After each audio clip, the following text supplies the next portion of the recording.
Após um acalorado confronto na Casa Branca entre o presidente dos Estados Unidos, Donald Trump, e o líder ucraniano, Volodymyr Zelensky, o futuro dos F-16 destinados à defesa de Kiev ficou ainda mais incerto. Mas o que exatamente está em jogo nessa disputa? E como isso pode afetar a estratégia de defesa da Ucrânia contra a Rússia? Na última sexta-feira, um debate intenso entre Trump e Zelensky trouxe à tona divergências cruciais sobre o apoio militar à Ucrânia. O foco da discussão? Os caças F-16, aeronaves que, apesar de sua origem americana, estão sendo doadas por países europeus como Dinamarca, Noruega e Holanda. Essa situação reflete uma tensão bem maior, a influência das decisões em Washington sobre o que pode ser transferido para Kiev.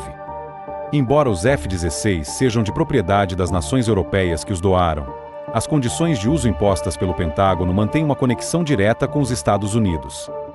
Isso significa que, apesar da entrega, os armamentos essenciais, como mísseis e bombas, continuam vindo do governo americano. Não é só a entrega dos caças que preocupa. Dinamarca e Holanda estão à frente de uma coalizão internacional, onde pilotos e técnicos ucranianos estão sendo treinados para operar o F-16 com apoio de especialistas, inclusive contratados americanos que comandam funções cruciais nos simuladores. Esse treinamento é fundamental para que as Forças Armadas da Ucrânia possam tirar o máximo proveito das aeronaves. Porém, a transferência desses caças depende de uma série de condições políticas e logísticas, como visto também com a Bélgica, que, devido a atrasos na entrega dos seus F-35, acabou alterando sua participação, passando de apenas suporte logístico para a transferência de 30 F-16. Desde que Trump assumiu a presidência, nenhuma nova transferência de armas foi aprovada para a Ucrânia. Essa postura está moldando uma tendência que pode ter consequências de longo prazo. Porque, em Washington, há uma clara expectativa. Antes de liberar mais apoio, Trump quer que Zelensky pague, não em dinheiro, mas em termos de compromisso, pelos 65 bilhões de dólares em armamentos que já foram entregues, algo que envolve concessões baseadas em minerais de terras raras. Essa exigência cria uma espécie de bônus ou condição para que a Ucrânia continue recebendo suporte militar.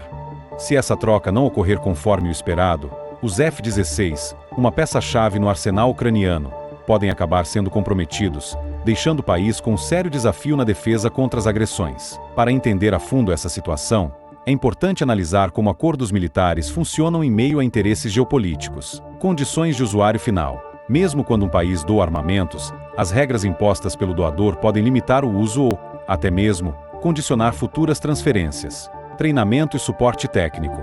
A capacitação dos pilotos e técnicos é essencial para transformar uma transferência de tecnologia em uma vantagem real no campo de batalha. Influência política. Decisões em Washington repercutem globalmente, demonstrando como a política interna dos Estados Unidos pode definir o rumo de conflitos internacionais. Esses elementos mostram que, por trás de um simples debate entre líderes, existem complexas redes de interesses, tecnologia e estratégia militar que podem determinar o futuro de uma nação. Em resumo, a discussão entre Trump e Zelensky não é apenas sobre aviões, é sobre o equilíbrio de poder, os desafios de manter uma aliança internacional e as condições que podem definir o sucesso ou fracasso da defesa ucraniana.